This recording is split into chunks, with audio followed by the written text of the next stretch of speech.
আমার আল্লাহ বলেন, হে পৃথিবীর মানুষ, হে আমার বান্দারা, তোমরা দুনিয়ার মধ্যে কি ইচ্ছো আমি তোমাদেরকে দুনিয়ার মধ্যে পাঠাইলাম। পাঠাইবার পরে আমি জানি তোমরা অনেক অন্যায় পথে যাবে, অনেক কাজ করবে, যে কাজগুলোর মধ্যে তোমাদের গুনাহ হয়ে যাবে।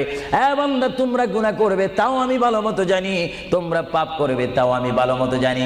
বান্দারে, পাপ করার পরে, গুনাহ করার পরে একাই কি মসজিদের মধ্যে তোমরা কেঁদেছো, রব্বানা যালামনা, বলেন রব্বানা যালামনা আনফুসানা ওয়া ইল্লাম তাগফির লানা ওয়া তুরহামনা লানাকুনান্না মিনাল খাসিরিন বলে বলে মসজিদে কেঁদেছো, আসরের নামাজ পড়ে কেঁদেছো, যোহরের নামাজ পড়ে কেঁদেছো, মাগরিবের পড়ে কেঁদেছো, এশার নামাজ পড়ে কেঁদেছো।